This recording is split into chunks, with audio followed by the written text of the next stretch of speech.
Everything you are or ever will be is a result of what is going on inside your mind. This is the most awesome concept that I've ever discovered, that anybody has ever discovered. That you can dramatically change the outer realities of your life by changing your inner attitudes of mind, as William James said. We talked earlier about the various laws, the law of belief, that your beliefs do become your reality, that you actually see the world in terms of what you believe to be true about it. Beliefs create the actual fact. As a man thinketh in his heart, or as a woman thinketh in her heart, so are they. We also know that law of correspondence says that your outer world will always correspond with your inner world. That means that there is something in your inner world that corresponds to everything in your outer world. The great Emmett Fox said this when he talked about the mental equivalent. He said that everything in your outer life has a mental equivalent in your inner life. Anything that you want to see different in your outer life, you must first provide the mental equivalent internally. And the law of attraction says that anything that you keep holding your mind on a continuing basis, you draw to you. That your dominant thoughts set up a force field of energy that draws into your life the people and circumstances that you need. I mention that because of this. Many people say, well, how will I get a better job or a better relationship? How will I find the information I need or get the education and so on? You don't have to worry about it. All you have to do is get it crystal clear in your mind, and you trigger into and get into the flow of these universal mental laws, and everything that you need will be brought to you exactly as you need it, exactly when you need it, and exactly in the form that you need it. Now, we're going to talk in this session. We talked about self-concept before. We said that your self-concept is that bundle of beliefs inside that determines everything that happens to you. Your self-concept is the sum total result of every single piece of information that you've ever taken in about yourself or your world, accepted as true. It becomes part of your self-concept, and your self-concept is the corresponding inner mechanism that determines what happens to you. What does this mean? It means that all change begins with a change in the self-concept.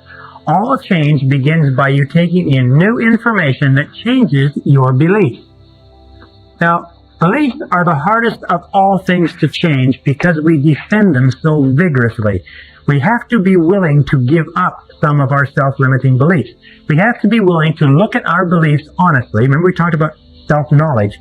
You have to be willing to look at our beliefs honestly and say, do these beliefs serve me? Is this what I want to be? Is this what I want to do? Is this the best that I can have?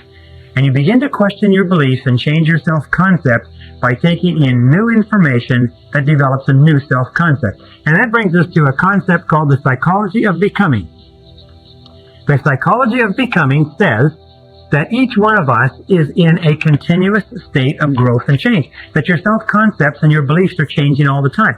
For instance, when you were a child, you believed one set of things about the adult world. When you were a teenager, another. When you were in your early 20s, you believed another. And as we grow and evolve, we change our beliefs and our self-concept. We change our self-image. We change the way we see the world. So we're in this process of becoming all the time. It's going on. It's almost like this. It's like a tumbleweed. Is that you are evolving and changing and growing all the time, but always in the direction of your dominant goals. Always in the direction of what you are thinking about the most intensely at the time. For instance, an alcoholic or a drug addict is also evolving and changing in the direction of his or her dominant goals, because that's what they think about all the time.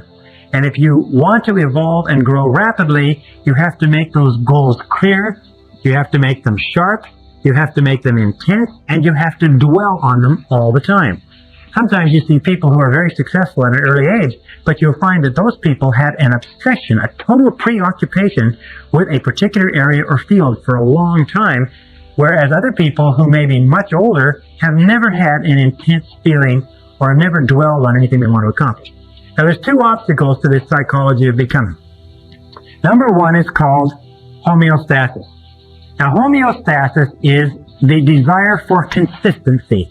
It is a natural desire within the human mind to stay constant with what has happened in the past. If you like, we like to maintain the status quo.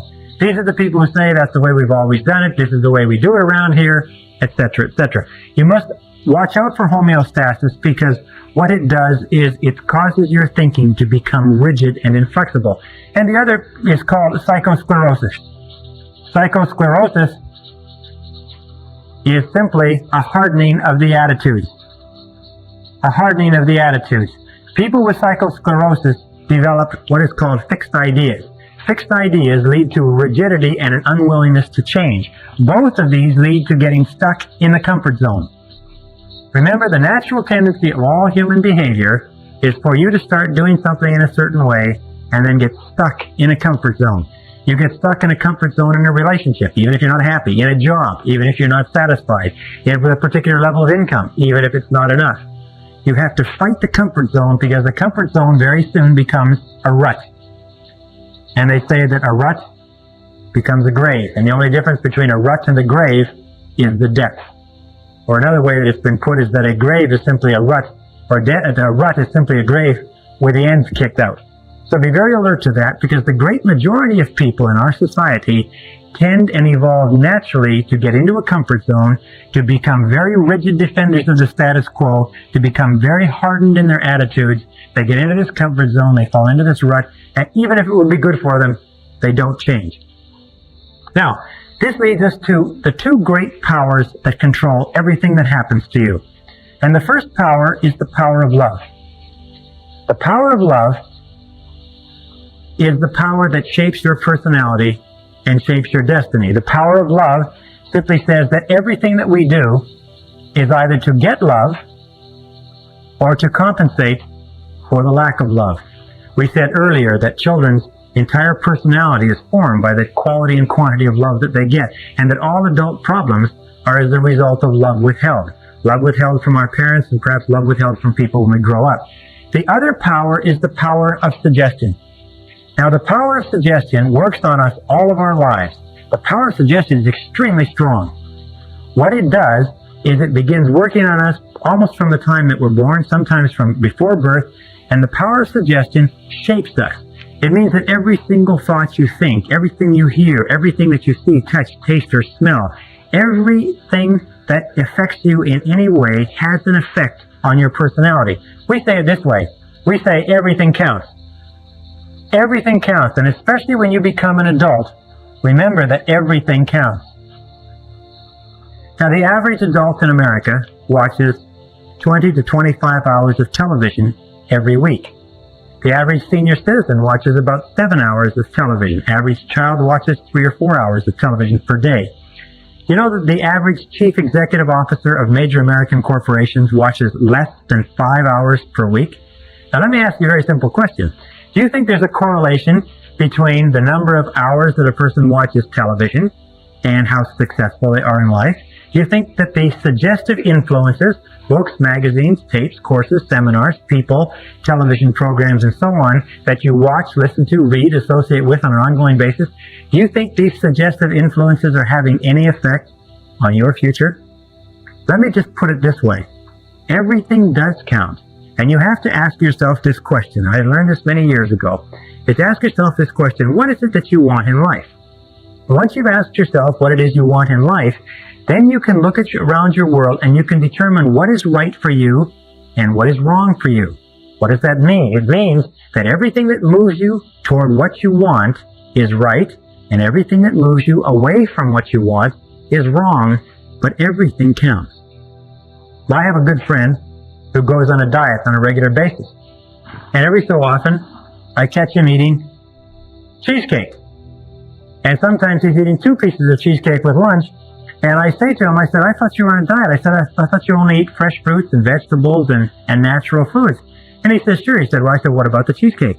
He said, well, I don't count that. Do you know how many people sit at home and watch television 3 or 4 hours a night, who want to be successful, who read the comic strips and the sports pages, who read junky magazines or nothing at all, listen to the radio, don't do anything with their time or their minds? They say, but I want to be successful. I want to be more successful. I said, well, what about all these things that you're doing to waste your time? They said, well, I don't count that.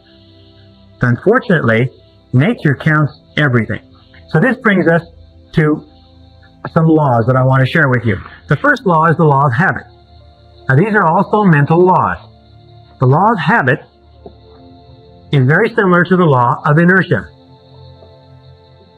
The law of inertia says that a body at rest tends to remain at rest unless acted upon by an outside force. It also says that a body in motion tends to remain in motion unless acted upon by an outside force.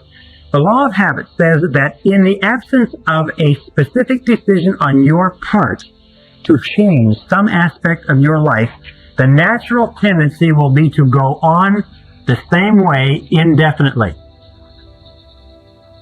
As a time management specialist once said, the more you do of what you're doing, the more you get of what you've got.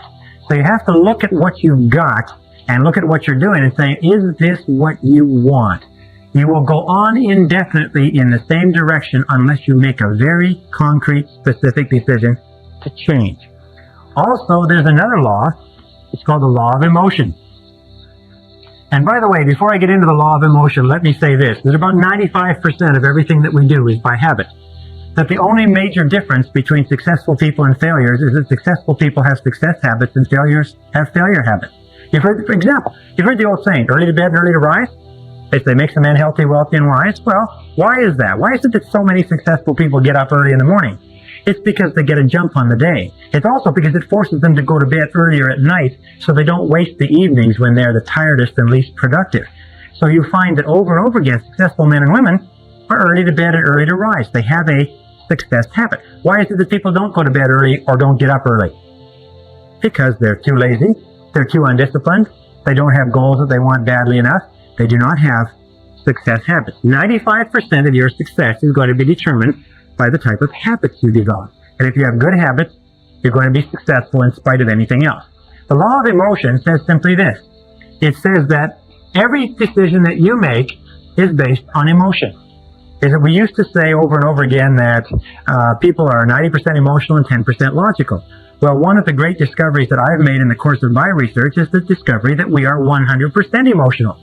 That we're not even 99% emotional. Every single decision we make is an emotional decision. If somebody says, well, it's the logical thing to do, what it simply means is they have more emotion invested in that, even though it sounds logical. The law of emotion says that every decision that we make is emotional, and it says this. It says that stronger emotion will dominate a weaker emotion. Stronger emotion dominates a weaker emotion. So whichever emotion is stronger will be the dominant emotion and will determine what you do. All action is determined by the emotion that is predominant at the time. And whatever is the stronger emotion, if it is fear, fear will determine what you do. If it is desire, desire will determine what you do. The two major emotions that wrestle within us all the time are fear versus desire. World Championship goes on over and over again. Your fears that hold you back, your desires that propel you forward. Now, how do you turn this equation so that your desires win? Very simple. You use the law of concentration, and you think about what you want all the time. You dwell on what you want all the time. You keep your mind fixed on your desires. You become totally preoccupied with what you want, and as we said before, your fears have a tendency to dwindle. But whichever thing you think about, if you think about your fears or you think about your desires, whichever one you think about, by the law of emotion is going to determine your actions, and your actions will determine your outcomes. This brings us to another law, which is called the law of expression. And this law of expression is very interesting. This law of expression goes back many, many years, and it predates even a quote from Aristotle, which says, whatever is impressed is expressed. Whatever is impressed is expressed.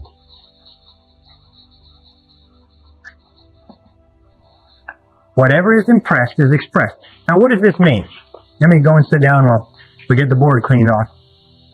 It means simply this, is that whatever is impressed into your psyche for any reason, and from whatever source, whatever is mixed with emotion and dropped into your self-concept, will eventually be expressed as part of your personality, part of your reality. It says, in effect, that you see the world through your self-concept. You actually see your concept of the world. You do not believe what you see what you believe.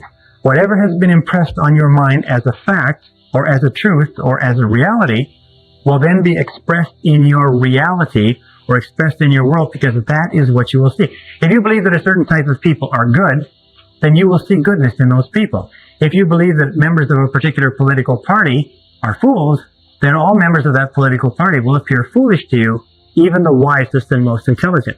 If you believe that there is opportunity everywhere, you will see opportunity everywhere. If you believe that you're in complete control of your own destiny, then you will see indications of that. If you believe that you are a popular, courageous, confident, influential person, then you will act in a manner consistent with it, and you will see it all around you. I was reading a very interesting story not long ago about a young man who came from poor beginnings and had no self-confidence at all, but was convinced by a fortune teller that he was the reincarnation of Napoleon Bonaparte. Wonderful story, true story too.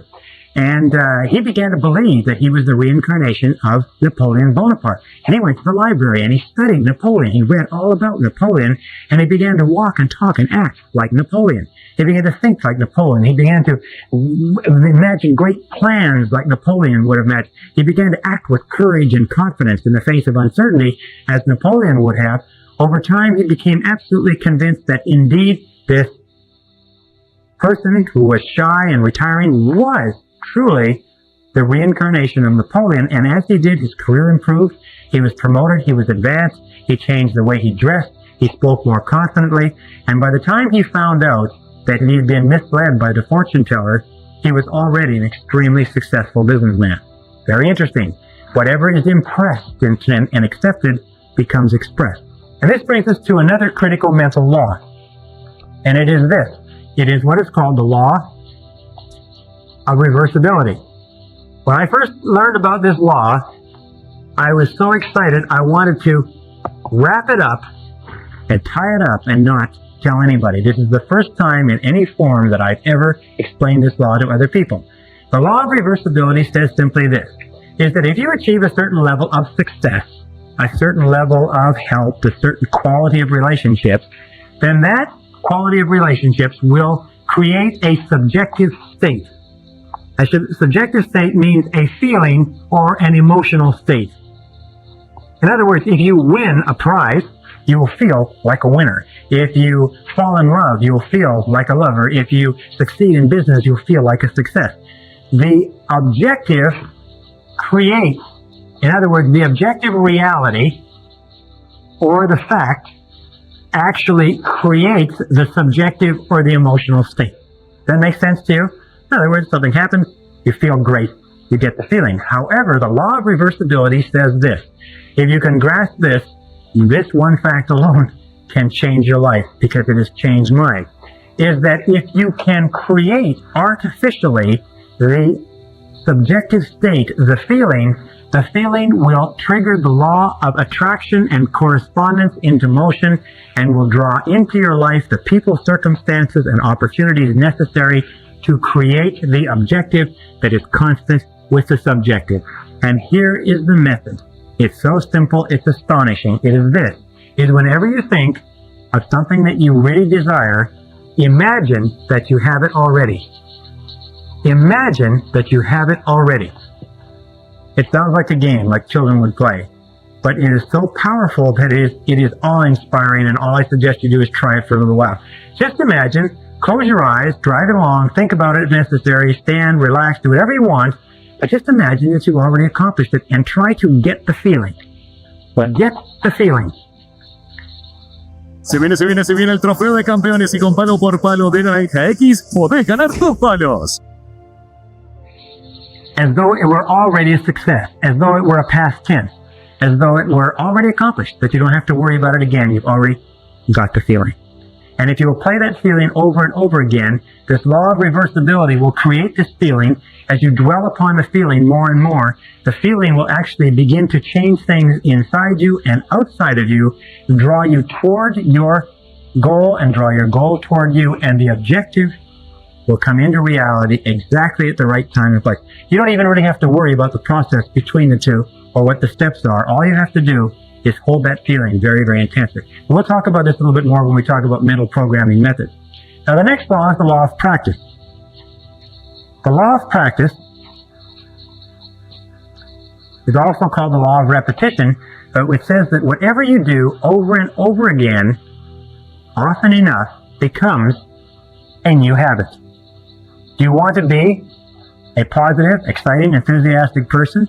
You want to become wealthy and successful? What is it that you want in life? Whatever you want in life, if you will practice it over and over again, it eventually becomes a new habit. If you practice it by thinking about it, you see, a new habit takes about 21 days to develop. It takes about 21 days to develop a new habit. 21 days of repeating it over and over again.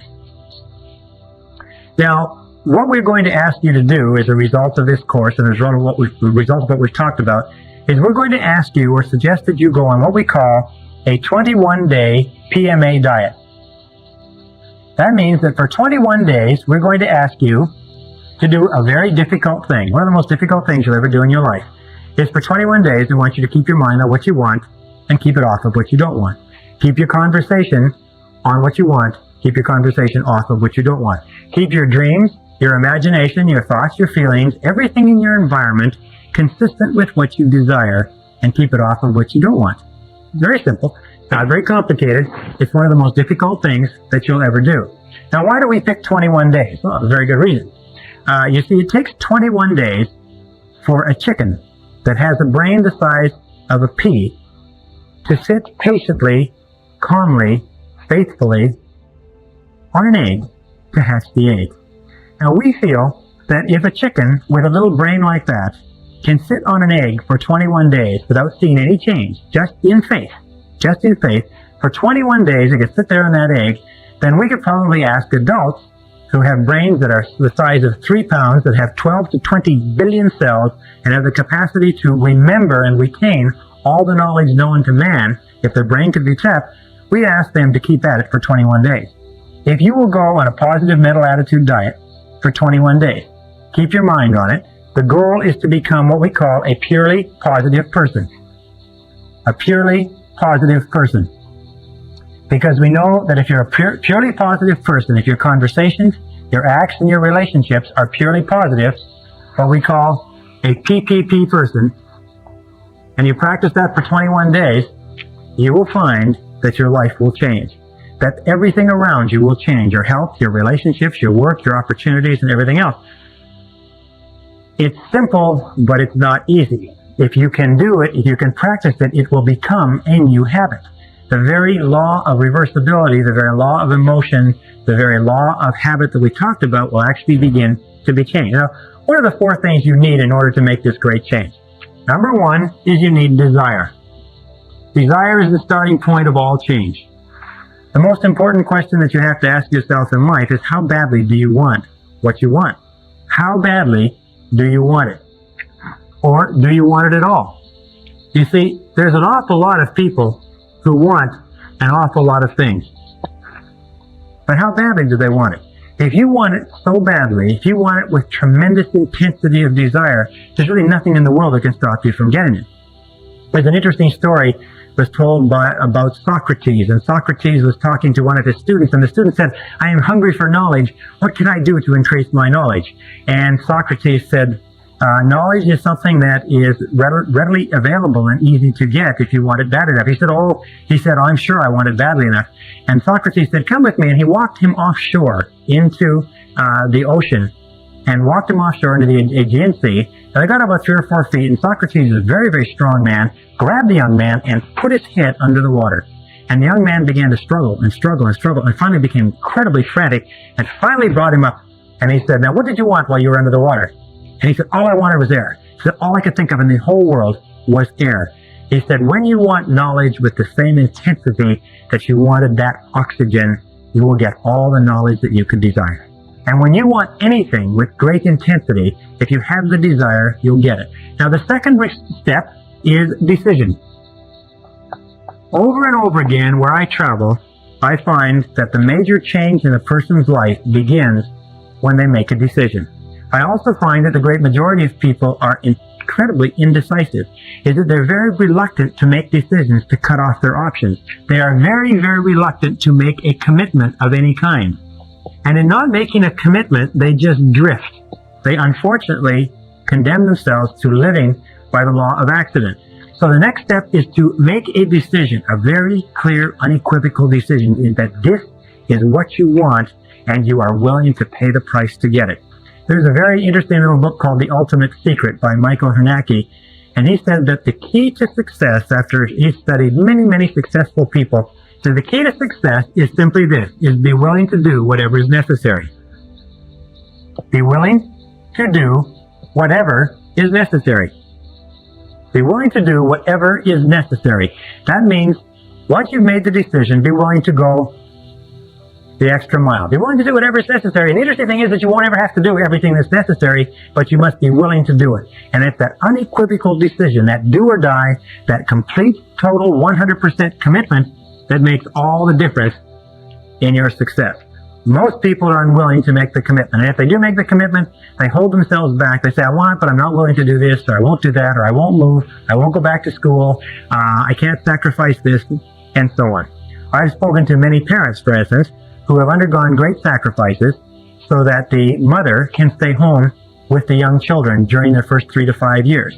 And people say, well, you're crazy, you need the money, you can't take trips, you don't have enough money to pay bills when you're not one or two people working. They say yes, but our decision is to give our children the finest grounding and the finest emotional basis possible. And we feel that the way to do it is for the mother to be home with the children. So they are willing to make the sacrifices. And of course, everybody has to make the decisions with regard to what sacrifices they want to make. The third is determination. Determination means to back your plan with, if you like, iron willpower. Again, every single study that I've looked at, and I spent, in the course of my lifetime, I spent almost 30,000 hours studying the subject of personal and corporate success, is that iron willpower is absolutely critical. Determination, the willingness to stick in when the going gets tough, the willingness to persist in the face of adversity, that kind of determination is absolutely critical to developing the new habit patterns of thought that will guarantee your success. And finally, discipline. This is my big favorite. It's usually the only place in this course where I mention this, but discipline is the master key to riches. Discipline is the master key to riches. Discipline, the willingness to do what you know you should do, when you should do it, whether you like it or not, is the critical key to your success. Why is it that people fail in life? It's no miracle. It's no mystery. The reason people fail in life is that they're not willing to do whatever is necessary. They're not willing to pay the price. Half the time, most 3/4 of the time, they don't know what they want, and the ones that do know what they want are not capable of disciplining themselves. So the next time you sit there watching the television, next time you drive along listening to the radio instead of listening to an audio cassette program, you have to ask yourself quite honestly, in terms of the wonderful life that you are capable of enjoying, in terms of all the things that you want, is this moving you toward it, or is it moving you away from it? Because the truth of the matter is that everything that does not move you towards your goal moves you away from your goal. That nothing is neutral, that everything counts, that the sands of time are running, the clock, the meter is going right now. A very good friend of mine said, remember, this life is not a rehearsal for anything else. This is the real one. And the question you have to ask yourself is, are you serious about being and having and doing everything that's possible for you?